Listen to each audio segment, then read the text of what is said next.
Good evening. सभी को नमस्कार। आईएफपीएच के 429वें हिंदी सेशन में मैं डॉक्टर अंकिता आप सभी का स्वागत करती हूँ। सभी से रिक्वेस्ट है 1 मिनट के साइलेंट प्रेयर के लिए। धन्यवाद सभी को। आज के हमारे वेबिनार के वक्ता हैं doctor Jitesh Sharma sir. Sir ने अपना मास्टर्स मटीरिया मेडिका से कंप्लीट किया है और इसके बाद में सर अपनी प्रैक्टिस कर रहे हैं। साथ में सर डिफरेंट होम्योपैथ्स के अंडर में ट्रेनिंग भी ले चुके हैं, जैसे कि प्रोफेसर जॉर्ज विथॉलकर सर के अंडर में। और सर ने काफी सारे इंटरनेशनल कॉन्फ्रेंसेस में पेपर्स भी प्रेजेंट किए हैं। सर अभी डिफरेंट क्लिनिकल वर्कशॉप्स भी रन कर रहे हैं, जिसमें वो यंग होम्योपैथ्स को ट्रेन कर रहे हैं। और इसके साथ में सर उड़ीसा का first private homeopathic hospital run कर रहे हैं, जो कि 30 बेडेड आईपीडी है और ओपीडी फैसिलिटीज के साथ में।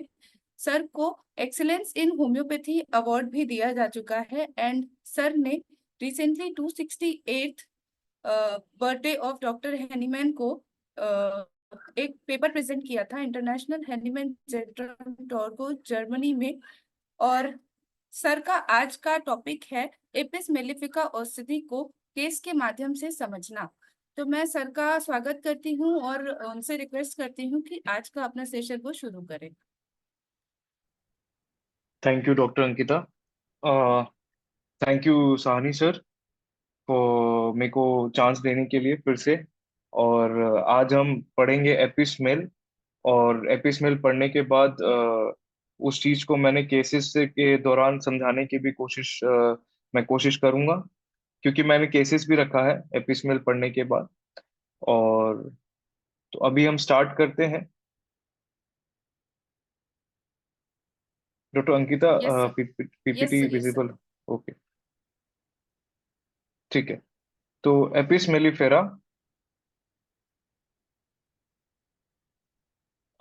Common name poison of honey bee, animal kingdom, ailments from जहां जहां उसको प्रॉब्लम, जिसके कारण सारा इलनेस स्टार्ट होता है। वो सबसे पहला कारण है उसका जेलेसी, फ्राइट, बहुत ज्यादा डर, किसी डर से, बहुत गुस्सा, बहुत ज्यादा इंसल्ट, बहुत ज्यादा क्रोधित होना, किसी कोई समाचार आ गया बहुत खराब उसके वजह से, या कोई स्किन डिजीज था उसका सप्रेशन के वजह से, जैसे कि मेनिंजाइटिस जो होता है। और अर्टिकेरिया को अगर सप्रेस किया जाए, या मीजल्स हुआ उसको सप्रेस किया जाए, या वो अच्छे से नहीं आया हो उसके कारण अगर कुछ इलनेस होता है, तो वो भी एपिसमेल के लिए है। अब मेंटली एपिसमेल होता कैसे? एपिसमेल का पर्सनालिटी, जैसे कि मधुमक्खी बिजी रहता है, हर टाइम कुछ ना कुछ कुछ ना कुछ कुछ ना कुछ करते रहना, वो है एपिसमेल भी। हमेशा कुछ ना कुछ लगे रहना, बिजी रहना, एकदम एक्टिव रहना, और टास्क ओरिएंटेड रहना, जैसे कि कुछ ना कुछ काम करते रहना है, खाली नहीं बैठना है, एकदम बिजी। और हम लोग दूसरे बोलते हैं ना, फ्रूटलेसलेस फ्रूटलेस बिजी, वैसा टाइप का बिजनेस है। हो सकता है प्रोडक्टिव हो सकता है उतना प्रोडक्टिव ना हो उसका काम, बट बिजी तो रहना है। दैट इज उसका पूरा फिक्स है। बहुत ही ज्यादा स्ट्रेट फॉरवर्ड, एग्रेसिव, बहुत ही ज्यादा एग्रेसिव होना, और बहुत ज्यादा कंट्रोलिंग नेचर है, बहुत ज्यादा प्रोटेक्टिव है अपने फैमिली को लेके, बहुत जेलेसी है, बहुत प्रैक्टिकल है, और अपने फैमिली से बहुत लगाव है, एक साथ रखना है हर चीज, फैमिली को लेके बहुत चलते हैं। और बहुत ही ज्यादा एब्सेंट माइंडेड भी हो सकते हैं, वो बहुत ही ज्यादा फोकस नहीं कर पाते अपने कामों में। और सबसे इंटरेस्टिंग चीज है, चीजें उनके हाथ से बहुत बार गिरती रहती है, और जैसे गिराते रहेंगे अपने हाथ से और उस बात पे हंसते भी रहेंगे, तो उसका, वो चीजें गिरे और टूटी और वो फिर हंसने लग गए। तो उसीलिए एक रूब्रिक है, mind break things desire to laughing about it, उसमें भी एपिस सिंगल रेमेडी है। और मेमोरी हो सकती है बहुत धीरे धीरे जाके बहुत ही ज्यादा कम हो जाता है। आइडियाज जितने बहुत सारे आते रहते हैं, बिजी रहती है, वो धीरे धीरे कम हो सकते हैं। और सबसे इंटरेस्टिंग है एपिसमेल का एक जो डिजायर है, इतना ज्यादा क्रोध आना, इतना एंगर है अंदर में, कि उनको इच्छा करे कि हम किसी को मार ही दें, पूरा जान से मार दे, खासकर उसकी बहन को। दैट फीलिंग्स जो आती है, वो फीलिंग जो आती है, वो है एपिसमेल में बहुत ज्यादा वो आती है वो फीलिंग, और वो बहुत ही मार्क्ड है एपिसमेल में। अच्छा, इसको थोड़ा बहुत इग्निशिया जैसा पिक्चर मिलता है ग्रीफ में। ऐसा लगता है कि उसमें भी साइलेंट पेंटअप ग्रीफ है। आप देखोगे तो वो रूब्रिक यू विल फाइंड, आपको मिलेगा, इग्निशिया मिलेगा, सब मिलेगा, नाइट्रम मिलेगा, बट एपिस भी मिलेगा। हम उस नजरिए से देखते नहीं है क्योंकि हमारे माइंड में बैठा दिया गया नाइट्रामील और पल्साटिल और ये सब। बट एपिस भी एक नेग्लेक्टेड रेमेडी है, जहाँ पे ग्रीफ से बहुत कुछ उनको समस्या हो सकती है। इसीलिए वो रूब्रिक भी है कि माइंड ग्रीफ सोरो elements from aggravation, weep cannot, weep cannot, silent pent-up, यानी पूरा दबा के रखना, एकदम दुख को, दुख दर्द अपना एकदम मन में रखना, किसी को पता ना चले। ऐसी इग्निशिया से कंपेयर होता है ना, बोलते हैं अनडेमोन्स्ट्रेटेड, अनडेमोन्स्ट्रेटिव ग्रीफ, वो सेम इग्निशिया में है। तो वो एपिस में भी है, साइलेंट पेंटअप ग्रीफ। तो उस चीज का प्लीज ध्यान दिया कीजिएगा। बहुत ज्यादा रोना आना, जैसे बच्चों में बहुत ज्यादा एकदम कॉन्स्टेंटली रोते रहना, इवन सीना जैसा एकदम श्रीक करना, एकदम चिल्लाना, अकेले नहीं रहना उनको, हमेशा झुंड में, हमेशा ग्रुप में, कंपनी अच्छा लगता है। बहुत ज्यादा रेस्टलेसनेस, बहुत ज्यादा, और उनको बहुत ज्यादा मेंटली डिप्रेस भी फील कर सकते हैं, और उनको ऐसा लगता है कि वो मर जाएंगे कभी भी। लेकिन उनको, उनका डर नहीं है, मरने का डर नहीं है, उनको ऐसा फीलिंग आता है। तो यहाँ पे होता है डिफरेंशिएशन। और उनको सेक्सुअल डिजायर इतना ज्यादा है कि वो सेक्सुअल डिजायर की वजह से हो सकता है वो इंसेनिटी के चले जाए, या मेंटल इलनेस को डेवलप कर जाए, या कोई पिक्चर ऐसा आ जाए जिसमें कि वो बहुत ही ज्यादा पागलपन की जैसा हरकत करने लग जाना। लेकिन ये सब कहानी होता है सेक्सुअल डिजायर का। अब इसको कंपेयर करते हैं हम कोनियम से, जैसे एलिमेंट फ्रॉम सेलिबेसी। कोनियम में भी यही है। आज जैसे अब साधु संत हैं, वो दीक्षा ले रखे हैं या कुछ रखे हैं, एंड वो आपके पास आते हैं उच्च उम्र में और देखते प्रोस्टेट है, वो एलिमेंट फ्रॉम सेलिबेसी। तो मैं कोनियम के बारे समझा रहा था, जहाँ पे एलिमेंट फ्रॉम सेलिबेसी आता है, वहां पे कोनियम सबसे टॉप में पाया जाता है। कुछ भी हो सेलिबेसी अगर आता है उस फैक्टर में, तो आप कोनियम को सोच सकते हैं। अब इसमें क्या है, जो फीमेल्स हैं स्पेशली विडोज में काफी ज्यादा जेलेसी, और बहुत ज्यादा जेलेसी होता है, प्लस सेक्सुअल डिजायर बहुत हाई होता है, बहुत ज्यादा लिबिडो हाई है उनका। अच्छा, साथ में वो लोग शक्की बहुत है, शक्की जैसा हाय समझ, जितना उतना नहीं लाउड शक्की, लेकिन है। इसमें शक्की यही है कि उनको कोई जहर ना दे दे, ये दे दे, वो चीज। अच्छा, उसको बोला जाता है, इसमें बोला जाता है फुलिशली सस्पिशियस, बहुत ही ज्यादा बेतुका बातें करना या बेतुका शक करना, वो है एपिसमेल। अब एपिसमेल को ना हमेशा रोना धोना पूरा पलसा टीला जैसा ही है। तो एक्चुअली हर बात में रोना धोना करता है, हर बात में, हर बार में रो रहा है, धो रहा है, तो हम सोचते हैं अरे पलसा टीला दे दे। लेकिन मैं इसीलिए ये रूब्रिक लाया हूं, दिखाने के लिए सबको, कि mind weeping tearful, every tearful mood, everything about, हर बात में रोना धोना, वो एपिसमेल के साथ सोराइनम, पल्साटिला एंड सीपिया भी है। तो एपिस का भी बहुत उतना ही उसमें रोल है। अब फिर नेक्स्ट आता है, बहुत ज्यादा दुख होता है, रोते नहीं है, वो तो मैंने बताया था, साइलेंट पेंटअप ग्रीफ भी।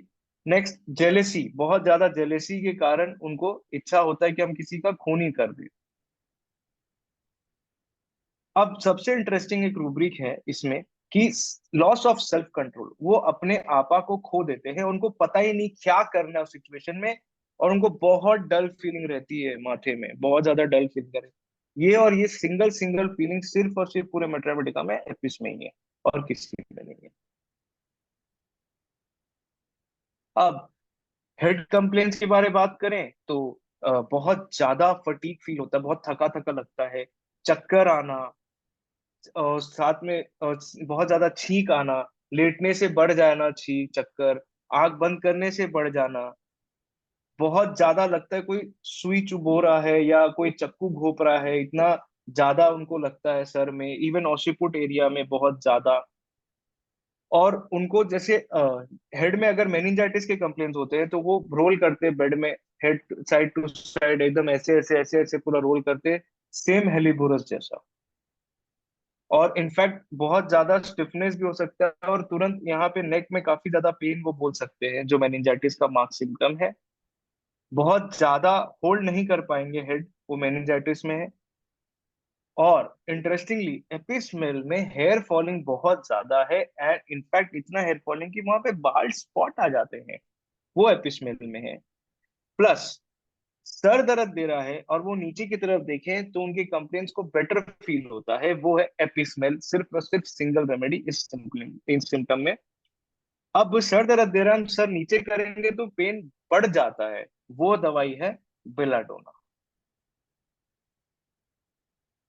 अब उनका जो हेडेक होता है, बहुत ही ज्यादा स्टिचिंग पेन होता है फोरहेड, आंख के ऊपर, राइट साइड पूरा, ये पूरा पेन करता है। बहुत ज्यादा स्नीज करने के बाद भी बहुत ज्यादा हेडेक बढ़ जाना फोरहेड में भी, वो भी एपिस है।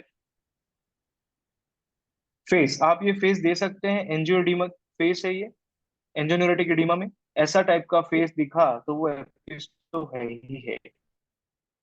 अच्छा, इंटरेस्टिंगली इतना गर्म लगता है उनको, एक्चुअली पार्ट जो है ना हीट, वो जो भी पार्ट रहती है एपिस की वो हीटेड फील हो जाती है, तो उनको ना ठंडा से आराम मिलता है। अर्टिकेरिया वगैरह, अब ये चीज ऑपोजिट है रस्टक्स के साथ। रस्टक्स में क्या है, अर्टिकेरिया हो तो वार्म वाटर देने से उनको बेटर फील होता है, तो ये चीज एपिस के साथ नहीं है। एपिस में उसको कोल्ड वाटर से ही एमएन मिलता है। बहुत ज्यादा धोना, जैसे फेस पूरा गरम गरम लगेगा तो उनको मन करेगा कि मैं ठंडा पानी से धो दूं। अच्छा, पैरालिसिस ऑफ राइट साइड, पूरा राइट साइड पैरालिस हो सकता है और आंख राइट साइड पूरा बंद रह सकता है। बहुत ज्यादा कुछ एकदम कुछ चल रहा हो कीड़ा जैसा, एकदम वैसा फीलिंग होता है उनको फेस में। और मेनोपॉजल फ्लशिंग, बहुत ज्यादा क्लाइमेटिक स्टेज में उनको बहुत गर्मी लगती है, एकदम बहुत ज्यादा हीट फ्लशेस होते हैं। ये खैर एपिसमेल में भी है, अ, इसमें वेराट्रम विरिडे में भी काफी ज्यादा मार्क्ड है क्लाइमेट्रिक फ्लशिंग्स के लिए, तो वो भी आप देखना। And herpes, specially left sided herpes zoster of face, अगर लेफ्ट साइडेड हमें होता है हर्पीस के कंप्लेन, उसमें भी एपिसमेल काफी हेल्पफुल है। आप ये बैग लाइक स्वेलिंग जो देख रहे हैं, पफी लिड्स, ये भी एपिस को डिनोट करता है।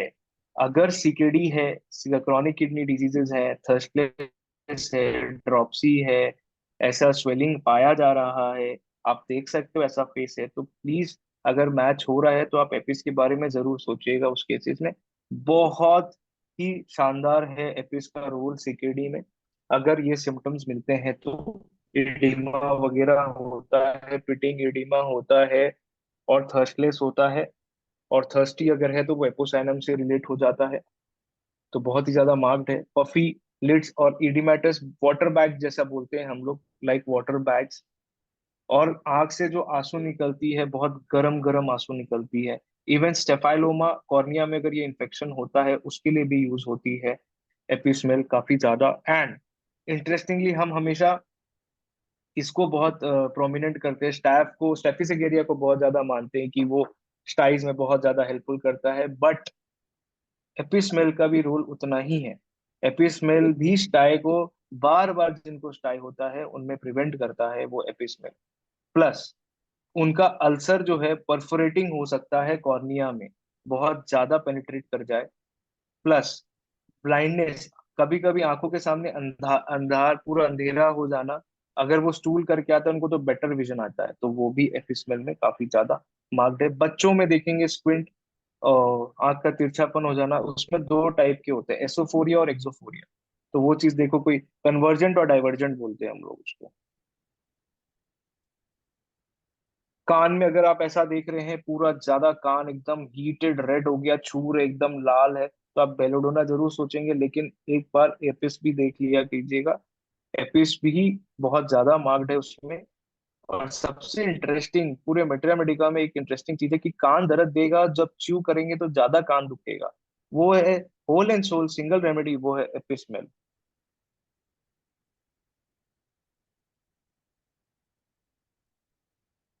गले में कुछ भी तकलीफ हो, कोल्ड ड्रिंक एमएल होता है, वो एपिसमेल का सबसे मार्क मोडालिटी है।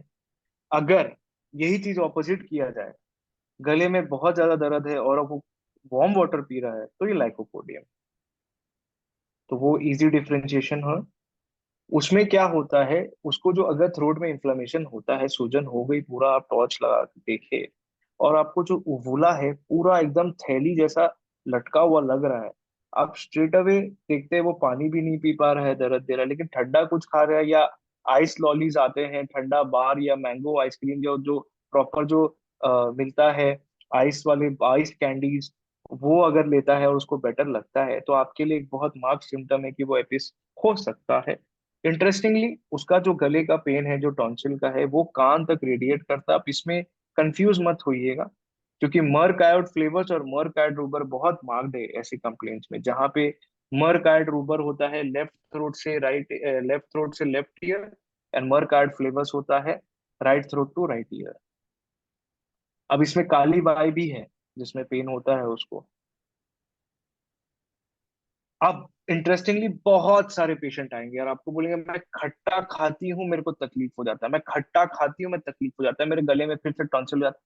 एक्चुअली हम जब कॉज पकड़ने जाते हैं ना, तब हमको समझ में आता है अच्छा इसको खट्टा खाने से तकलीफ है, और एल्स इसको कभी कुछ नहीं होता है। खट्टा जैसे ही खा लिया, इसको फटाक से थ्रोट में इन्फेक्शन हो गया। तो ये सबसे इंपॉर्टेंट सिम्टम है एपिस स्मेल का, क्योंकि ये whole and sole single remedy है throat pain sore things after. Plus फिर उसके बाद आता है throat swallowing impeded irritation of the epiglottis. उसको स्वेलिंग नहीं कर पाते, वो कुछ भी swallow नहीं कर पाते हैं पेशेंट, बहुत ज्यादा ऑब्स्ट्रक्शन फील करते हैं थ्रोट में, वो भी एपिस में काफी ज्यादा मांग है। अब जीआई कंप्लेंट्स की बात करें तो इतना ज्यादा कॉन्स्टिपेशन है, उनको लगता है कुछ ना कुछ तो टूटेगा ही, कुछ ना कुछ टूट ही जाएगा आज, इतना ज्यादा स्ट्रेन करते हैं उनको। उनको एनर्स भी लगता है कि कैसे इतना ज्यादा जलन और स्टिंगिंग पेन, नाइट्रिक एसिड जैसा, वो भी, और ब्लीडिंग के साथ, जैसे पाइल्स हुआ, बहुत ज्यादा ब्लीडिंग होना, बहुत ज्यादा स्टिंगिंग सेंसेशन होना, वो है। प्लस जो डायरिया है इनकी बहुत ज्यादा इनवॉलेंटरी है, किसी भी थोड़ा सा भी कदम चल रहे या कुछ ज्यादा काम कर ले रहे या चल ले रहे, उनकी डायरिया होना अर्ज स्टार्ट हो गई, या इनवॉलेंटरी निकल ही गई, उनको कंट्रोल ही नहीं हो रही है, वो भी काफी मार्क्ड है एपिस्मेल में। अब देखो एपिस्मेल तो हम लोग हर कॉलेज में पढ़े हैं, और एक ही चीज तो पहला लाइन है, burning stinging pain. Burning stinging pain इतना ज्यादा रटा दिया जाता है कॉलेज में, तो वो तो आपका एंट्री पॉइंट हमेशा रहेगा ही रहेगा apis mel, burning stinging pain. Thirstless with dropsy, आप देखेंगे ऐसा टाइप का पूरा पिडेलिमिडीमा हो सकता है बायलैटरल, और पूरा फिटिंग हो सकता है। अब इंटरेस्टिंगली क्या है, उनको क्रेविंग बहुत है सार थिंग्स के, सार थिंग्स एग्रेवेशन होते हैं, अभी आपको लगेगा पल्साटिला लाइक पिक्चर, है ना, क्रेव थिंग्स विच डिसएग्री, वो भी एपिस में जैसा है। क्रेविंग फॉर सार थिंग्स, दूध मिल्क डिजायर काफी ज्यादा है। चाइल्ड जो है, इन्फेंट जो है, वो दिन भर फीडिंग ले सकता है लेकिन रात को फीडिंग नहीं लेगा, है ना। बहुत ज्यादा वॉमिटिंग फील करना, बहुत ज्यादा नौशिया फील करना, और जो जो थोड़ा सा एकदम दर्द दर्द हल्का सा सोरनेस फीलिंग जो आता है इनको, वो पूरे पिट ऑफ स्टमक में आता है, जब छूने से हल्का सोरनेस, ऐसे सोरनेस नहीं जब कोई छुएगा हल्का सा दर्द लग रहा है, तो वो इसमें एपिस्मेल में, इसके कारण ना वो हफ्तों तक खाते हैं, ना वो पानी कुछ पीते हैं, कुछ भी नहीं खाते हैं, भूखे प्यासे ऐसे ही रहते हैं। अब जो डकार आना, बहुत ज्यादा उनको टेस्ट आता है, जो वो पीते हैं जो भी टेस्ट चीज का, वो चीज और बढ़ जाता है, जो भी चीज खाए हैं वो, जो खाया गया है उसी का स्वाद आना मुंह में, वो पानी पीते हैं और स्वाद आता है, इसीलिए वो पीना ही बंद कर देते हैं पानी। अब एक इंटरेस्टिंग रूब्रिक था इसमें भी, जो डिसेंट्री में बहुत ज्यादा पेन हो बच्चों में, इनटॉलेबल पेन इन रेक्टम, सिर्फ दो दवाई है, वो है एपिस्मेल और कोलचिकम। तो वो चीज का आप याद रखिएगा, mind weeping tearful mood in children, in dysentery in from intolerable pain in rectum, बहुत ज्यादा रोना, बहुत ज्यादा रोना, इनटॉलरेबल। चेस्ट, चेस्ट में देखेंगे ज्यादा, बहुत, उनको एकदम लगता है ये तो मेरी आखिरी सांसें में ले रही हूँ, एकदम ज्यादा एयर हंगर होना, सेम लाइक कार्बोवेज। उतना गैस्पिंग नहीं दिखता जितना कार्बोवेज में गैस्पिंग दिखेगा आपको पेशेंट में, बट इसमें भी वैसा ही। लैरिंग्स में इडिमा हो जाना, बहुत ज्यादा, बहुत ज्यादा बर्निंग स्टिंगिंग पेन पूरे चेस्ट में फील होना, बहुत ज्यादा। जब भी वो खांस रहे हैं तो बहुत ज्यादा पेन होना चेस्ट में, हेड में। और जितना भी कॉफ निकलता है इसका, बहुत ज्यादा स्वीटिश होता है, बहुत ज्यादा स्वीटिश टेस्ट होता है। तो स्वीटिश सॉल्टिश का ऐसा है कि स्टैनम मिड में सॉल्टी भी है और थोड़ा सा स्वीटिश जगह भी कहीं कहीं स्टैनम लिखा है, बट एपिस का सिर्फ और सिर्फ स्वीटिश है। और चेस्ट में इतना पेन होता है जैसा लगता है कोई मार पीट दिया हो, इतना ज्यादा एकदम चेस्ट में उनको पेन वेन होने लग जाता है। यूरिन। अब यूरिन के लिए तो सबको पता है कि सबसे पहले अगर कोई जलन बोलता है तो हम सबसे पहले कैंथरिस के बारे में सोचते हैं। बट इंटरेस्टिंगली एपिसमेल के बारे में कोई सोच नहीं पाते हैं, क्योंकि कैंथरिस सबसे ज्यादा हर तरफ दिखा जाता है। अच्छा जल हो रहा है, कैंथरिस दे दो। डेफिनेटली वो तो एकदम वाजिब है और वो काम भी करता है, कोई डाउट नहीं है इसमें। अब लेकिन इंटरेस्टिंगली एपिस का कैसा है यूरिन?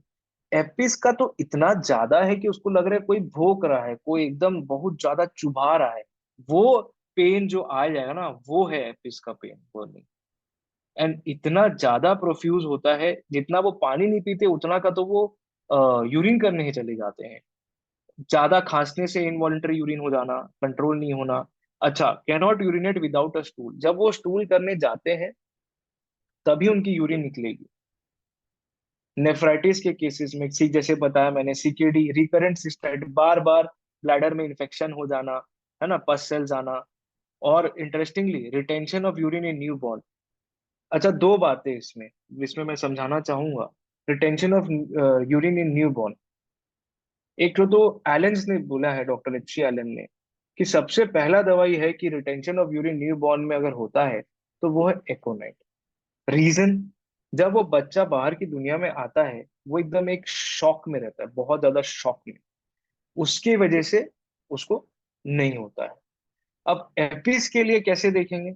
एपिस में देखेंगे अगर माँ को बहुत ज्यादा ड्रॉप्सिकल कंप्लेंट्स था डिलीवरी के पहले या डिलीवरी के टाइम में, या उसकी बहुत ज्यादा पीडल एडिमा था, स्पेशली आप बोलते हैं ना प्रोटीनूरिया होता है प्री एक्लेम्पशिया की वजह से, उसमें होता है। एंड उसमें देखिए एडिमा, अब फिर बच्चा उसमें यूरिन नहीं कर पाया, यूरिटेंशन है उसमें, बच्चा में यूरिन नहीं कर रहा है, तब हम एपिसमेंट सोचेंगे। तो देर इज अ रीजन, हर बार हर रेमेडी के पीछे एक रीजन। आप उस कोर, उस एंकर को देखिएगा, तब वो प्रिस्क्राइब करने से काम करेगा। सिर्फ लिख देना एक लाइन से प्रिस्क्राइब करना, ऐसा नहीं होता। Difficult and frequent and slow urination, बहुत धीरे धीरे यूरिन पास होना, बहुत मुश्किल से पास होना, है ना। प्रोस्टेटिक कंप्लेंट्स में, बीपीएच, बेनाइन प्रोस्टेट हाइपरट्रॉफी में अगर ऐसा होता, बहुत ज्यादा प्रेशर देना। एंड साथ में आप देख रहे हो कि उसके यूएसजी में, ब्लैडर में आप देख रहे हो बार बार रिकरेंट सिस्टाइटिस आ रही है। तो उसके वजह से क्या होता है, वॉल थिकनिंग हो जाती है। वॉल थिकनिंग हो जाती है तो सबसे टॉप रेमेडी आ जाता है उसमें, परेरा ब्रेवा, जो कि काफी है, इंटरेस्टिंग है। अब प्रोस्टेट में उसमें बात करें डीडी, तो कीमाफिलिया अम्बुलेटा, कीमाफिलिया लेकिन कैसे रहता है, जब वो यूरिन करने जाता है दोनों पैर को एकदम ऐसे रखेगा, पूरा ट्रायंगल शेप में पूरा अलग करेगा, सामने की तरफ बेंड करेगा, तब उसकी यूरिन निकलेगी। तो बीपीएच में वहां आता है कीमाफिलिया, और कीमाफिलिया में ड्रॉप्सी भी होता है बहुत ज्यादा मामले बीपीएच के साथ। और वैसे सबल सेरुलाटा एलएम पोटेंसीज में काफी ज्यादा हेल्पफुल है बीपीएच में, बट वैसे कंप्लेंट्स में होना चाहिए, बहुत स्लो रिटार्डेड फ्लो, है ना। और सेक्सुअल डिजायर भी बहुत ज्यादा लेना जाता है। अब जैसे इसमें मैं आपको बताता हूँ, एक रेमेडी बहुत इंटरेस्टिंग है जो बिनाइन प्रोस्टेट हाइपरट्रॉफी में काम करती है, लेकिन उसमें लेस्टिवियसनेस बहुत ज्यादा मांग है। तो उस पेशेंट जो बहुत ज्यादा ओल्ड एज है और सेक्स का डिजायर बहुत ज्यादा हाई रहता है, वो बार बार बोलते हैं हमको इरेक्शन नहीं हो रहा है, ये नहीं हो रहा, उसको बीपीएच है।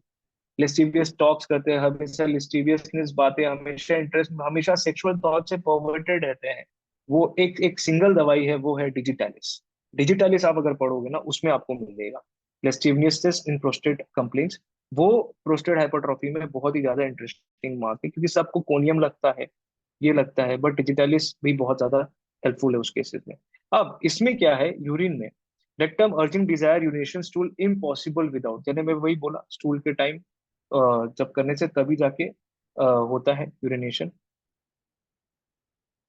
मेल, जैसे मैंने बोला, ड्रॉपसी स्क्रॉटम में, हाइड्रोसिल में, जिसमें सिस्ट हो गया, एपिडाइडिमिटिस हो गया, बहुत ज्यादा पेन है, हार्ड है, हाइड्रोसिल है, स्पेशली आप देखोगे राइट साइडेड भी हो है, तो आप जरूर सोच सकते हो।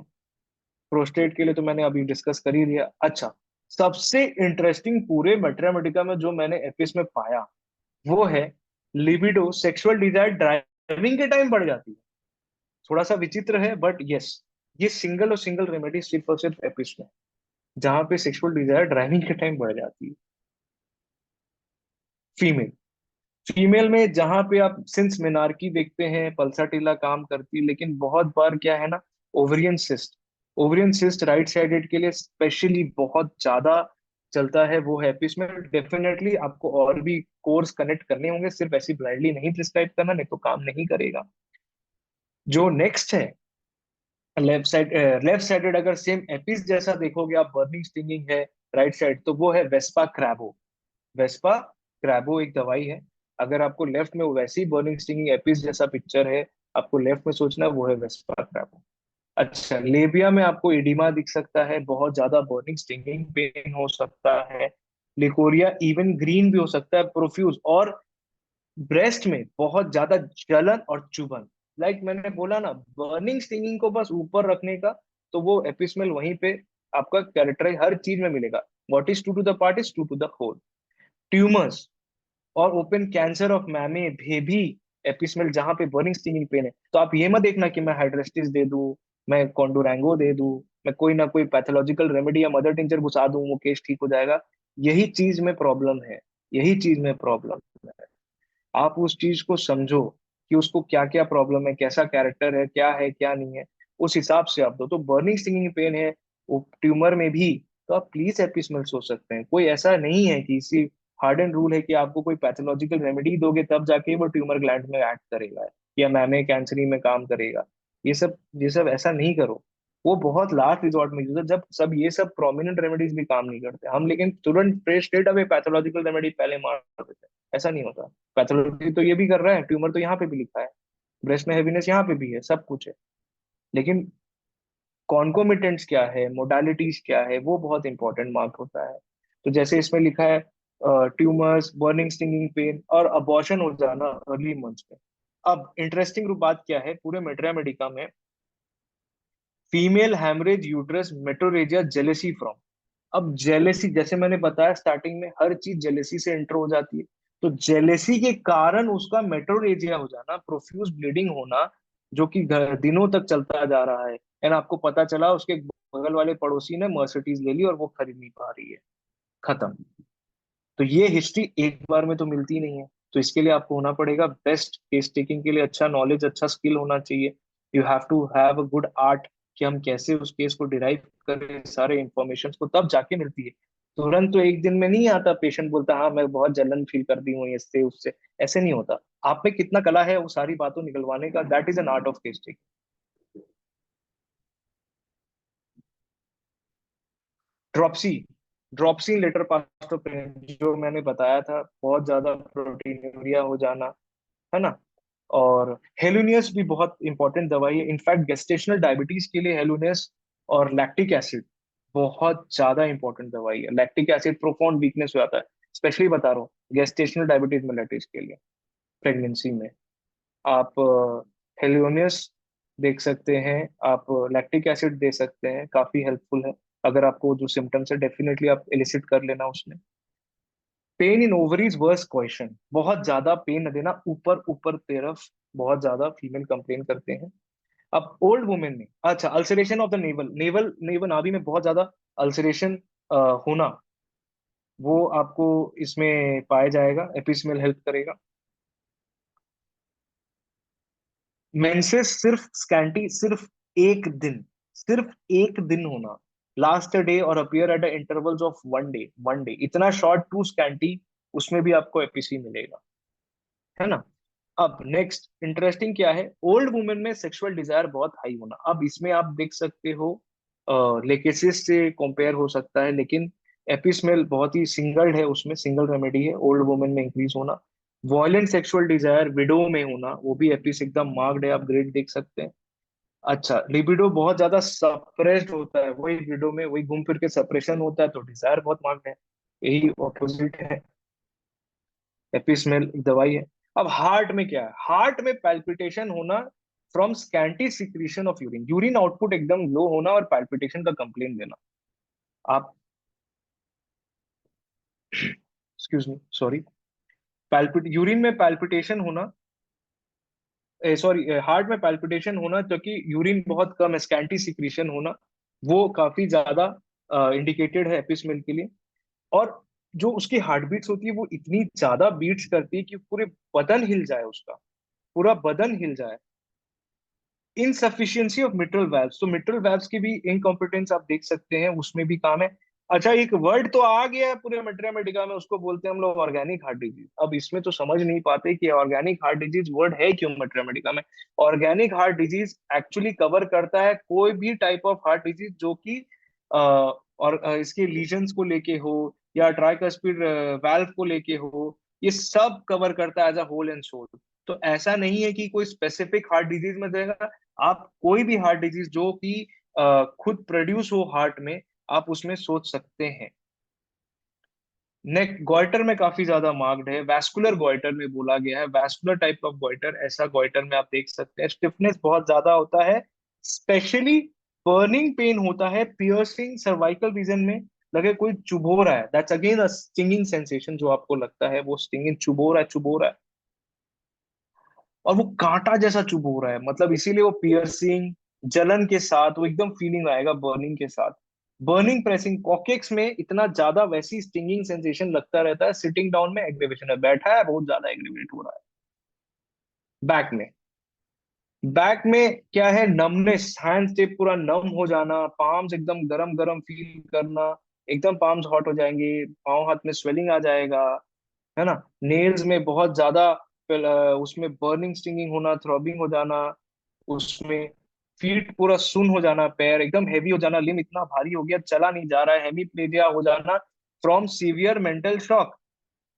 हेमीप्लेजिया हो गया फ्रॉम सीवियर मेंटल शॉक, कोई सा भी मेंटल शॉक के वजह से उसको हेमीप्लेजिया हो गया। और स्टैगरिंग होता है व्हेन आइज आर शट, जब उसको बोले आंख बंद करके चल, तो वो एकदम स्टैगरिंग करके गेट हो जाए उसका। अब इसमें क्या है, ट्रेमलिंग भी बहुत ज्यादा है एपिसमेल में। अब आप बोलेंगे पार्किंसन में नहीं देख सकते, ऐसा कुछ नहीं। Trembling of hands and feet में, पैरालिसिस एजिटेंस को जो रूब्रिक है उसमें भी आपको एपिस मिल जाएगा। नेल बेड जो है काफी ज्यादा लूज हो सकता है एडिमा से, साथ में अंदर में, और बहुत ज्यादा पेन हो सकता है। पूरा चमक वाला स्वेलिंग, पूरा वैक्सी, पूरा एकदम शाइनी स्वेलिंग्स में आता है, वो है एपिस। अब इंटरेस्टिंगली उसका जो वीक बैक बहुत ज्यादा वीक फील करता है, टायर्ड फील करता है, तो वो एकदम स्ट्रेच करता रहेगा, एकदम स्ट्रेच करता रहेगा, वो भी एपिस में एक बहुत ज्यादा सिंगल मार्क्ड है। रोजी रेड कलर इरप्शन जो अर्टिकेरिया के लिए सबसे रामबाण यूज किया जाता है सबको। इडीमाटस स्वेलिंग, बहुत ज्यादा उभर उभर के स्वेलिंग हो जाना, ड्राइनेस होना, आग निकलना एकदम बोलेंगे। अब मैं एक चीज बता दूं, इंटरेस्टिंगली कोल्ड से बहुत ज्यादा एमएल, एमएल तो हो गया है, कोल्ड से बहुत ज्यादा एग्रेवेशन, और आप देख रहे हो कि पेशेंट बहुत ज्यादा हाइपर सेंसिटिव है, तो हम एपिस तो ठीक है सोच लेते हैं। लेकिन एक दवाई है जो क्रॉनिक अर्टिकेरिया, जहां पे सब दवाई फेल हो जाती है, तो एक टोटोपैथिक रेमेडी, उसका नाम है हिस्टामिनम। हिस्टामिनम रेमेडी काफी यूज होती है एलर्जिक कंडीशंस में, ना कि सिर्फ अर्टिकेरिया में, बहुत सारी कंडीशन में यूज होता है। एंटीपायरिनम यूज होता है बहुत ज्यादा अर्टिकेरिया में।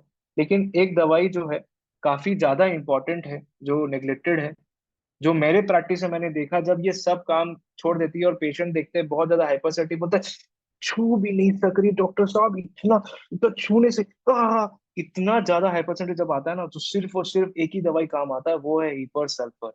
हीपर सल्फ आपको ये सब केसेस से निकालेगा, जब पेशेंट हर दिन पहुंच जाएगा आपको देने के लिए कि मेरे को ठीक नहीं लग रहा, मेरे को ठीक नहीं लग रहा। तो ये सब क्या प्रैक्टिस से ही सीखने को मिला है इतना कुछ, और पेशेंट से ही सीखने मिला है हमें। तो इडिमेटस स्वेलिंग हो जाना, स्किन ड्राई होना। अब एग्रेवेशन तो ऐसे ही बता दिए, हीट से बहुत ज्यादा प्रॉब्लम है, टच से, इवन ऑफ हेयर टच से, वो एपिस में भी है। स्लीप से एग्रेवेशन होना, 4 PM एग्रेवेशन होना, प्रेशर से एग्रेवेशन होना, सप्रेस्ड इरप्शन का हिस्ट्री हो जाना, सप्रेशन ऑफ सेक्सुअल एक्सप्रेशन, जैसे कोई किसी का हस्बैंड मर गया या वाइफ का एक्सपायर कर गई, उसके बाद ये हो गया। अब इसमें ये नहीं है, सप्रेशन ऑफ सेक्सुअल एक्सप्रेशन की वजह से उसको सीकेडी भी डेवलप हो सकता है, मार्क माय वर्ड्स। ये चीज लिंक अप होना पड़ेगा आपको, केस टेकिंग के से भी देखना पड़ेगा कितना क्या उभर रहा है केस में, उससे बेसिस में कंसिडरेशन होती है। ठंडा हवा अच्छा लगना, मोशन से एमएल होना, उसको एक्सपेक्टोरेशन जब निकल जाता तब उसको बहुत आराम होना। क्लिनिकली क्लिनिकली जैसे मैंने बताया, abortions, angiogenetic oedema, herpes zoster, meningitis, pneumonia, pyelonephritis में जैसे इक्विलिप्टस सेवियर है कुछ कुछ पाइलोनेफ्राइटिस केसेस में जहाँ पे पस सेल काफी ज्यादा मिलता है। एपिस भी है, लेकिन इक्विलिप्टस में भी फीवर है, एपिस में भी, लेकिन एपिस थर्स्टलेस रहेगा। अब यूरिन फ्लो का बढ़ जाना किसी भी केस में, चाहे वो सीकेडी हो, चाहे कोई भी केस है, सप्रेशन का केस है, ड्रॉप्सिकल कंप्लेंट्स आप देख रहे हैं, एपिसमेल देते साथ ही यूरिन का फ्लो बढ़ जाएगा, तो आपको पता चल जाएगा कि रेमेडी काम करने लग गई है।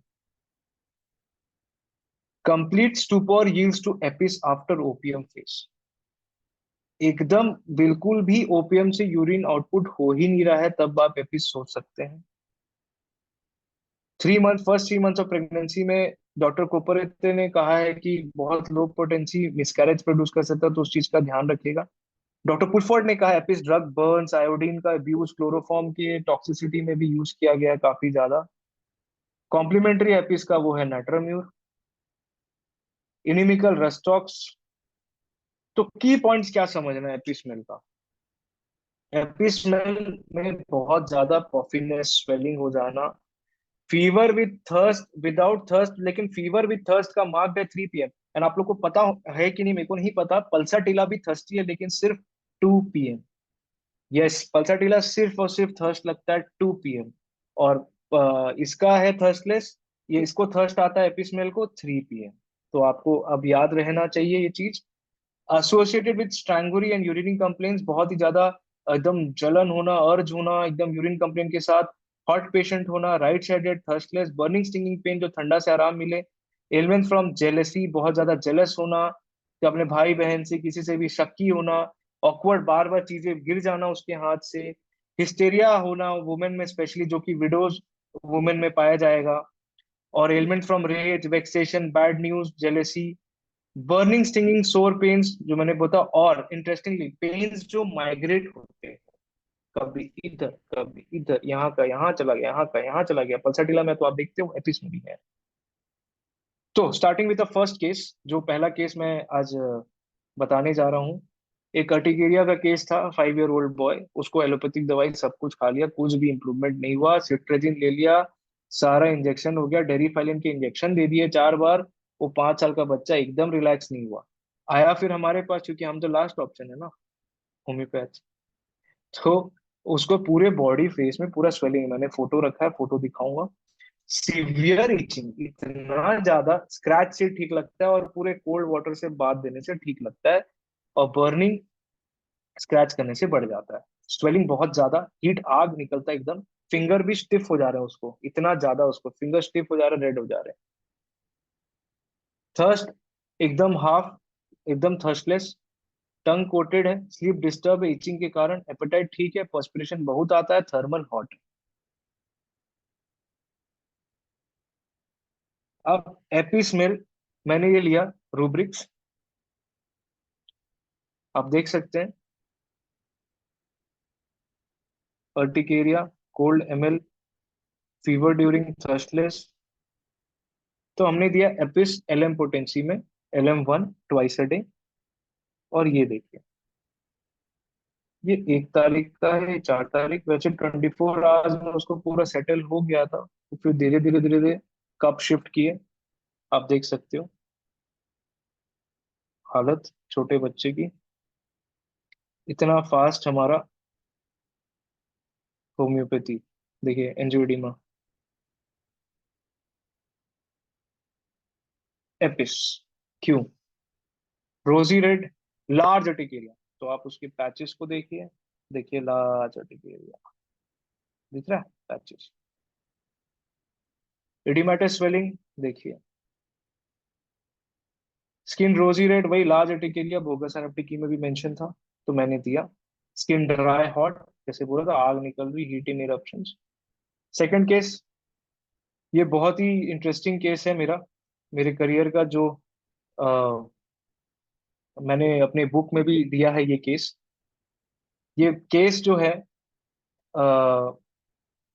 12 साल की लड़की आई, अचानक से पेन स्टार्ट है, बहुत ज्यादा पेन, एकदम जलन, एकदम राइट इलियाक रीजन में पकड़ा है, एकदम ज्यादा पेन, एकदम एकदम 15-20 मिनट रहता है फिर चला जाता है, और इतना अनबेरेबल रहता है कि उसको कंट्रोल ही नहीं होता। बहुत ज्यादा अनबेरेबल पेन है उसको। प्रेशर से, एग्रेवेशन है, खाने से, सिटिंग से, दौड़ने से, पैर ऊपर कर ले, प्रेस कर ले, उससे किसी से आराम नहीं मिल रहा है उसको, बहुत ज्यादा पेन और एगनी में। और पेन कैसे रिड्यूस होता है, एकदम एकदम यहाँ से जाता है पूरा राइट ओवरी से पूरा नाभि तक जाता है, फिर पिट ऑफ स्टमक तक पूरा पेन, और वो बोलती है मिर्ची जैसा जल रहा है, इतना ज्यादा जल रहा है। और बर्निंग रिड्यूस होता है तो वो तरफ बोलती है कि पूरा नीचे की तरफ से पूरा गोज डाउनवर्ड, पूरा रिड्यूस होता है ऐसे नीचे की तरफ। और स्पाइसी फूड का एग्रेवेशन होना, और ठंडा पानी पी ले तो उसको एकदम रिलैक्स हो जाए, कोल्ड फूड भी। फिर थोड़ा केस टेकिंग किए तो इन्वेस्टिगेशन में आया कि उसको dermoid cyst, ovarian cyst diagnose हुआ, एंड द सिस्ट का साइज है 50.8 mm। 50.8 mm, तो उसको इसलिए ज्यादा रेफर किया गया था सर्जन के पास। तो वो हमारे पास आई। पास हिस्ट्री, फोरम फ्रैक्चर हुआ, मदर को हाइपोटेंशन है। फिजिकल जनरल में एज सच नहीं, बच्ची है, चटपटा फास्ट फूड ये सब तो शौक है ही।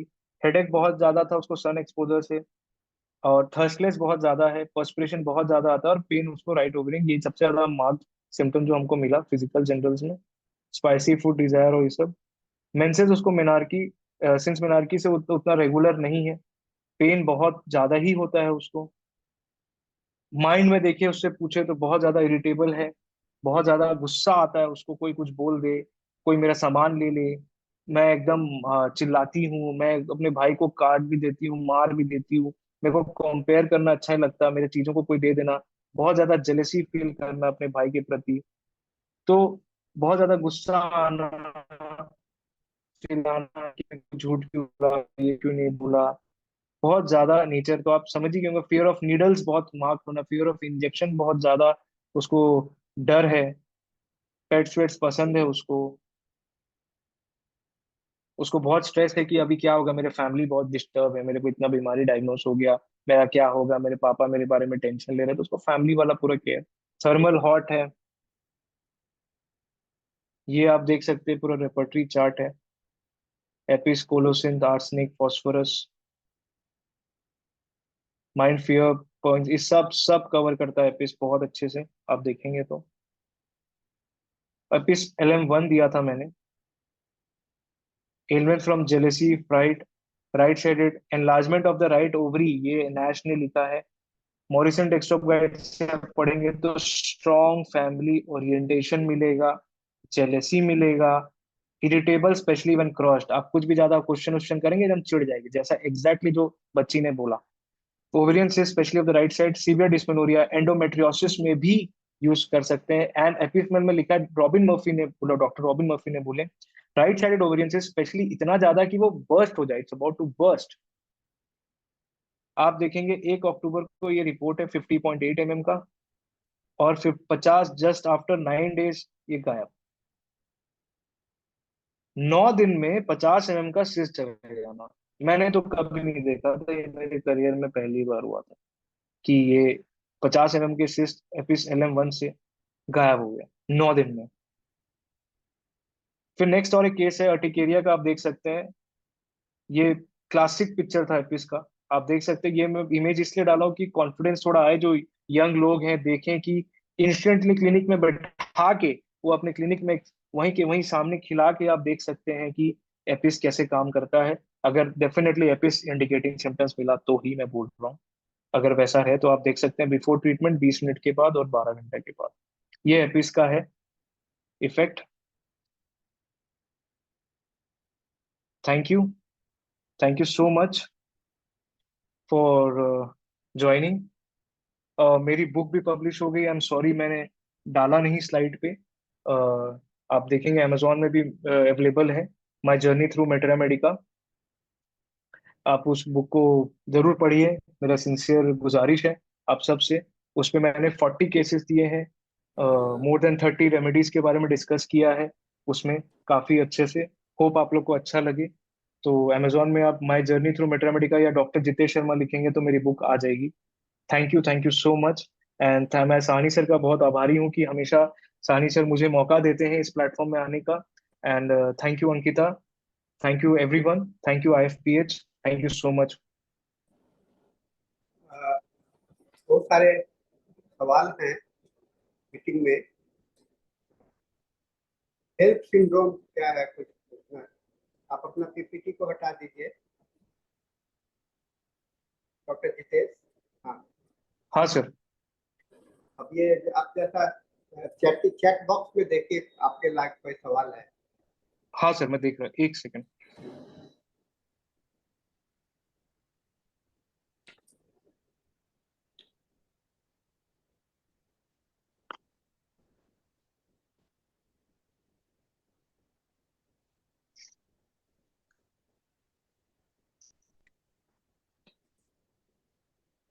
चार, चार, चार।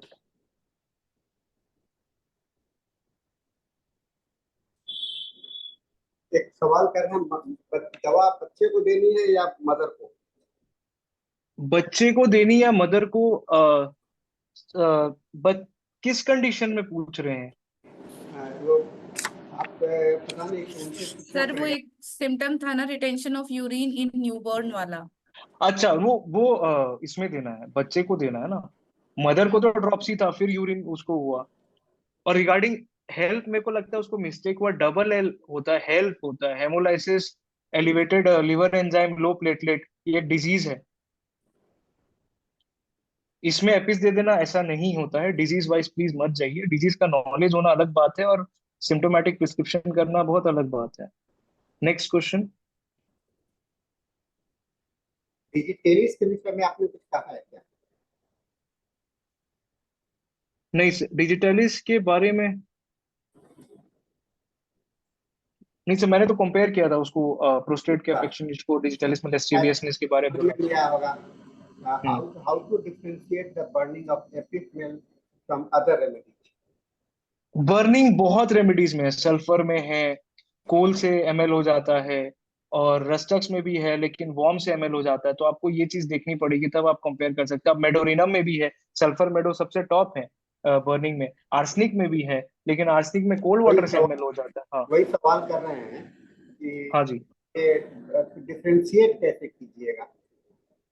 सर, वो वही आर्सनिक में वही बोल रहा था। आर्सनिक में जैसे कोल्ड वाटर उसका एमएल हो जाता है, और येट उसको एपिस में अगर कंपेयर करते हैं तो एपिस में भी कोल्ड वाटर में एमएल होता है, लेकिन एपिस एसिड चिली रहता है, आर्सेनिक एसिड चिली है, और इसमें बहुत ज्यादा हॉट है एपिस। अब इस सेम चीज को सल्फर में लेंगे और मेडो में लेंगे, सल्फर भी हॉट है, मेडो भी हॉट है, इसमें दोनों में बर्निंग होता है, लेकिन इस सब में, तीनों में स्टिंगिंग नहीं पाया जाएगा जो एपिस में पाया जाएगा बर्निंग के साथ। वो सबसे ज्यादा कैरेक्टरिस्टिक इंडिविजुअल बनता है एपिस का, जिसके साथ स्टिंगिंग होना बहुत जरूरी है। सिर्फ बर्निंग बोलने से नहीं हुआ, बर्निंग तो बाय जनरल हो गया, उसके साथ और क्या हो रहा है वो है। तो चुभन होना, एकदम चुभ रहा है बदन, पूरी आग निकल रही है, जलन के साथ चुभन हो रही है पूरे बदन में, या फॉर्मिकेशन जैसा सेंसेशन हो जाता है, वो आता है एपिस में, जो कि दूसरे में किसी में नहीं है। एक दवा जो बर्निंग जो आपने बोला एपिस मेलिफिका का कोल्ड एप्लीकेशन से बेटर है, तो उसी तरह से पल्सेटला का भी कोल्ड एप्लीकेशन से बेटर है। करेक्ट सर, पल्साटिला भी कोल्ड एप्लीकेशन तो डेफिनेटली बेटर है, बट पल्साटिला में इतना बर्निंग और स्टिंगिंग नहीं पाया जाएगा जितना एपिस में वेटेज है उस चीज को लेके। एक और सवाल कर रहे हैं लोग, mother has history of health syndrome, तो सिंड्रोम ड्रॉपसी। ऐसे ऐसे खाली ब्लाइंडली नहीं दे पाएंगे, प्लीज आप लोग ये सब मत पूछिए, ऐसे बिना केस के, बिना कुछ के, हाँ, ऐसे ऐसे मत पूछिए, आपसे ऐसे नहीं आप होता। किसी हाँ। ने पूछा है। दूसरा है, एक पूछ रहे हैं bearing down sensation, how to differentiate with the between Apis and Sepia? Bearing down sensation में जो पेन है वो सीपिया में भी बहुत ज्यादा मार्क्ड है कि वो नीचे की तरफ जाएगा, लेकिन सीपिया को लगता है कि वो नीचे से प्रोलैप्स हो जाएगा या वो आ जाएगा, तो इसीलिए वो क्रॉस करके रखेगी लाइक। लेकिन एपिस में ऐसा नहीं होता, एपिस में सिर्फ एक लगता है कि नीचे तरफ थाइज में जा रहा है, वो पेन रेडिएट होता है, पूरा ऑर्गन जैसा फीलिंग होकर निकल के बाहर आ जाएगा, वो सीपिया में, वो एपिस में नहीं। और सीपिया बहुत चिली है, उसका चिलिंग जो स्टार्ट होता है वो फीट से होता है। आप अगर कंफर्मेटरी सिम्टम पूछेंगे कोई भी, तो सब बोले कि कहाँ पे सबसे ज्यादा ठंडा लगता है, वो बोलेंगे सबसे पहले पैर में ठंडा लगता है। वो बहुत मार्क्ड है सीपिया का। और एपिस तो टोटली ऑपोजिट है, इतना ज्यादा हीट है उसको, जो उसमें सीपिया को नहीं है। सवाल तो लगता है कि नहीं है। जी सर।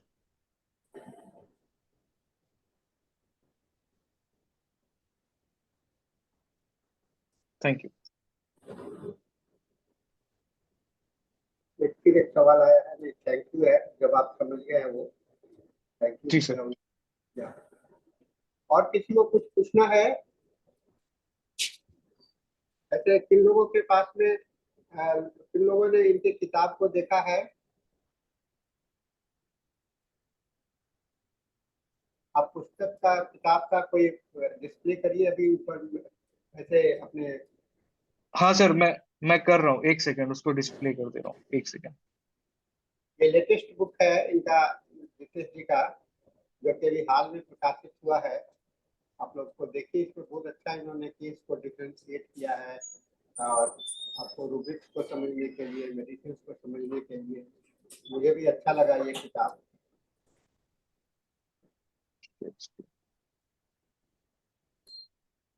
सर दिख रहा है अभी? हाँ अभी दिख रहा है। हाँ तो माई ये book. Journey to through the materia medica, homoeopathic materia medica, ये बड़ा अच्छा है। इसके और भी में इसके डिटेल्स में इसके विषय में बताइए। तो ये बुक मैंने लिखा है सिर्फ इसी के लिए, ताकि जो न्यू कमर यूथ हैं, प्रैक्टिशनर्स हैं, सबको बहुत ज्यादा डिसहार्टन हो जाते हैं कि फेलियर, तो मैंने इसमें केसेस में अपने फेलियर भी लिखे हैं कि ये केस अगर मैं ये नहीं काम किया तो उसको कैसे हमने रीअसेस किया, उसमें फिगर आउट किया कि क्या कहाँ हमसे छूट गई थी या चूक हुई थी, वो फेलियर को हमने कैसे ओवरकम किया क्योर की तरफ, वो मैंने शेयर किया है। जो कि क्योंकि सबसे ज्यादा यही होता है कि कोई अपने फेलियर को ज्यादा शेयर नहीं कर पाता है कि उसको क्या हुआ क्या नहीं, वो दवाई दी, वो काम क्यों नहीं किया। ठीक है, अभी आगे क्या करना है? आगे वापस केस स्टडी करना है, उसको अच्छे से समझना है, वापस उसको देखना है, वापस प्रिस्क्राइब करना है, उसको ठीक तो करना ही है। तो वो जील तो चाहिए ना अंदर में कि कैसे भी करके पेशेंट को ठीक करना है। तो हमने कैसे किया, मैंने कैसे किया, तो वो 40 केसेस के मैंने इसीलिए कंपोज करके लिखा है कि ये बुक सबको अच्छा लगे, कि वो देखें केसेस, उससे केसेस के थ्रू मेट्रिया मेडिका उनको बहुत इजीली समझ में आ जाए कि अच्छा ये रेमेडी की ऐसे ऐसे पिक्चर है, तो वो उनको जहन में बैठ जाए, उनको अच्छे से याद हो जाए, काफी हेल्पफुल उनकी प्रैक्टिस में। इसीलिए मैंने ये बुक कंपोज किया है। स्पेशली मैंने क्लिनिकल केसेस, मेरे जो क्लिनिकल है प्रैक्टिकल केसेस, पूरे उसके ओरिजिनल वर्क को रखा है, कहीं से कुछ लिया नहीं है, सिर्फ और सिर्फ ओरिजिनल वर्क है और मेट्रा मेडिका है एक्सपीरियंस के साथ। इसमें कोई एक केस का जो इसमें आपने लिखा है, हाँ जिसमें कि सर। आपने फेल किया, उससे आपको क्या सीखे, इसको आप बताइए तो लोग को अच्छा लगेगा। मैं तो सर देखा ये, हूँ, लेकिन लोगों को बताइए कि इसमें जो कोई कोई केस आप जहाँ आपने फेल किया और हाँ उसमें सर। आपको कैसे लाभ मिला, क्या सीखे उस सर फेलियर से? मैंने कभी भी जैसे बहुत ज्यादा एक सीवियर साइटिका के केस था, आ, वो हमने बहुत स्ट्रगल किया उस केस के पीछे। मोडालिटीज पूरा रस्टॉक्स का देगा, उसमें फिर रस्टॉक्स जैसा पूरा देखे, रस्टॉक्स काम नहीं किया, वैलेरियाना दिए, फिर धीरे धीरे देखिए ना उसके मेंटल सिम्टम्स को बहुत ज्यादा ऑक्यूपाइड कर रखा था, और मेंटली बहुत ज्यादा वो पेन के लिए बहुत परेशान था। वो इतना पेन के लिए अपसेट हो गया था कि वो बोला कि मैं अब सुसाइड ही कर लूंगा पेन के लिए। उसको रस्टॉक से पेन मैनेज हो जा रहा है बट वो क्योर नहीं हो रहा है। बार बार उसको एसेस किए तो उसके बाद उसको बहुत ज्यादा डेल्यूजनल हो जाना, बहुत ज्यादा फियर हो जाना, अंधेरे में नहीं रहना और ये सब। इसके बाद एक रेमेडी आई, वो है बेलाडोना। जबकि उसका पूरा डीप बहुत ज्यादा साइटिक नर्व कंप्रेशन था और उसको ऑलमोस्ट वो बहुत ज्यादा बेड रिडन था। तो मैंने सर उस दिन बेलाडोना सीखा उस केस में, कितना ज्यादा मार्क्ड है ऐसा केसेस में जहां पे मेंटल स्पीयर काफी ज्यादा अफेक्टेड हो जाता है। और ऑब्वियसली बेलाडोना के और भी सिम्टम्स थे, सेंसिटिव टू टच और वगैरह, लेकिन वो इतना ब्यूटीफुली निकल के बाहर आया बेलाडोना से कि सर मैंने बहुत सीखा उस केस में लेके, क्योंकि वो केस लगभग 5-6 महीना के अंदर पूरा एकदम मेरे लिए, क्योंकि वो एडमिट था, तो सर पे जब एडमिट रहता है तो सर बहुत ज्यादा लोड रहता है कि उसको ठीक करके भेजना है कैसे भी करके। एंड आज टचवुड सर 2 से आई थिंक 2.5 से 3 साल हो गया, वो एकदम परफेक्टली नॉर्मल, एकदम नॉर्मल। ये बड़ा अच्छा आपने एग्जाम्पल दिया केस का। एक चीज को मैं इसे कोरिलेट करता हूँ डॉक्टर हैनीमैन को। जी और सर। डॉक्टर हैनीमैन ने भी जो क्रॉनिक डिजीज के जो इनकी किताब लिखा इन्होंने, क्रॉनिक डिजीज, तो क्रॉनिक डिजीज के लिखे पहले और क्रॉनिक डिजीज पब्लिश होने के बाद में दोनों का अंतर हम लोग आपकी बातों से समझ में आ रहा है। क्योंकि डॉक्टर हैनीमैन ने भी कहा कि हम बहुत सारे रोगी को देखते हैं और ठीक हो जाते हैं, ठीक हो जाने के बाद में फिर से रिलैक्स होते हैं, है ना। तो फिर से रिलैप्स होते हैं। इसके लिए डॉक्टर हनीमैन बहुत ज्यादा परेशान थे, और परेशान होने के कारण उन्होंने देखा कि ये कैसे क्यों रिलैप्स होता है। तो उनको कहते उसमें 13 साल लग गया डॉक्टर हनीमैन को इस बात को समझने में। और वहां पर उन्होंने देखा कि कोई ना कोई तो भीतर में उसको पकड़ करके उसका ऑब्स्टैकल्स है। तो उस ऑब्स्टैकल्स का नाम उन्होंने बाद में चल करके माजमा दिया। माजमा इसलिए दिया, माजमा की बात तो इसलिए थी कि जब तक माजमा फैक्टर को नहीं हटाइएगा, माजमा एक टर्मिनोलॉजी था जो कि उस समय में, उस जमाने में यूज किया जाता था पॉल्यूशन के लिए। उन्होंने कहा कि पॉल्यूशन को क्या मैंने, उसके जीवन शैली को मैंने देखा, उसके जीवन के अंदर में पास्ट हिस्ट्री को मैंने क्या उसमें इंक्लूड किया, और सिम्टम्स उसके बेस में था कि नहीं। ये बहुत अच्छा इंसाइट मिलता है, क्योंकि हम लोग कभी कभी हमेशा केवल जो सामने में लक्षण दिख रहा है उसको मान करके चल बैठते हैं, यह कंप्लीट हो गया। दिस इज नॉट कंप्लीट, जिसको हम लोग कहते हैं वन साइडेड ऑब्जर्वेशन, है ना। हाँ, तो डेप्थ में ऑब्जर्वेशन करने के लिए उसके गहराई में जाना पड़ेगा। गहराई का मतलब क्या है कि वो जो सिम्टम्स है वह क्यों है, और उसका आधार क्या है, किस आधार पर वह टिका हुआ है रोगी में, क्यों वह बना हुआ है, क्यों नहीं जा रहा है। ये बहुत इंपॉर्टेंट मैसेज है डॉक्टर हनीमैन का। उस आधार को अगर आप खोज लेते हो, तो उसी खोज में डॉक्टर हनीमैन को क्या मिला, तो सोरा, सिफिलिस और साइकोसिस। तो ये चीज को जब, जैसे ऐसा नहीं है कि हम लोग दिमाग में बैठा के रखते हैं कि थूजा जो है तो साइकोटिक मेडिसिन है, सिफिलिस जो है तो सिफिलिटिक मेडिसिन है, सोरिनम जो है तो सोरिक मेडिसिन, ऐसी बात नहीं है। आपने जो इस केस में जो क्या बेलाडोना आपने कहा ना अभी, बेलाडोना दिया सर, एंटीसोरिक के भी अंदर आता है। बेलाडोना जो है, बेलाडोना का जो है तो रस्टॉक्स का जो रिलैप्सिंग टेंडेंसी बना हुआ था उसको बेलाडोना ने रिमूव किया। इसका मतलब क्या हुआ, ये बेलाडोना जो है सो आपका इसका ये इसका माइमेटिक मेडिसिन हो गया। क्योंकि ये माइमेटिक लेवल को क्रॉस कर माइमेटिक लेवल को कंसिडर लेवल को पे, तो माइमेटिक लेवल को जब इंक्लूड कर दीजिएगा तो आपको ये रिमूव हो जाता है। आप क्रॉनिक डिजीज को पढ़िए, अभी मैं इस पर लगातार लेक्चर दे रहा हूँ और इस पर मेरे वीडियो भी आ रहे हैं यूट्यूब पर। अभी मैंने 40 पैराग्राफ पर एक्सप्लेन कर चुका हूँ और ये निरंतर मेरा प्रयास जारी है। तो मैंने इस बात को इसलिए बता रहा हूँ कि हम लोग बहुत समय में अधूरा देखते हैं, रोगी का केस टेकिंग जो है तो कंप्लीट नहीं होता है। इस कंप्लीट करने के लिए हम लोग का कोशिश करना चाहिए। तो हम लोग का समय पूरा हो गया है, और कल का सेशन, आज के सेशन के लिए आपको बहुत बहुत धन्यवाद। अंकिता जी क्लोज करेंगी सेशन को, और अंकिता जी को भी मैं याद दिलाना चाहूंगा कि कल अंकिता जी का लेक्चर है मिरेट्स ऑफ द एंगर, है ना। तो देखते हैं अंकिता जी आप कितने कितने को गुस्सा करते हैं, है ना। तो अंकिता जी आप शुरू कीजिए अपना। Yes sir. सर ऐसे तो टाइम लगभग खत्म हो गया है, बट चैट बॉक्स में मुझे एक और दिख रहा है, a short review of Apis and Rhus tox please. तो सर अगर आप इसको जल्दी से बता सकते हैं तो प्लीज जितेश सर। रस्टॉक्स में slightest touch, slightest motion, jar of motion में एग्रेवेशन है, और रस्टॉक्स में तो मोशन एमएल है। एपिस में ऐसा स्लाइटेस्ट टच और ये थोड़ा सा भी मूव करना ब्राइनिया जैसा, उसमें पेन एग्रेवेट हो जाता है। एक सबसे पहला तो मोडालिटी वहां पे होता है। Okay sir. और इसी के साथ में हमारा 7 से 8 का हिंदी सेशन समाप्त होता है। Thank you so much sir, आप हमारे साथ जुड़े, और मैं आपसे आग्रह करूंगी कि आप आगे भी IFH के प्लेटफॉर्म पे आते रहें और हम सबका ज्ञानवर्धन करते रहें अपने ऐसे ही मेडिसिन और केसेस के साथ में। Thank you so much for joining sir. और अब इसके बाद में 8 से 9 बजे तक इंग्लिश सेशन होगा हमारा, उसके लिए धनेश सर ज्वाइन कर चुके हैं।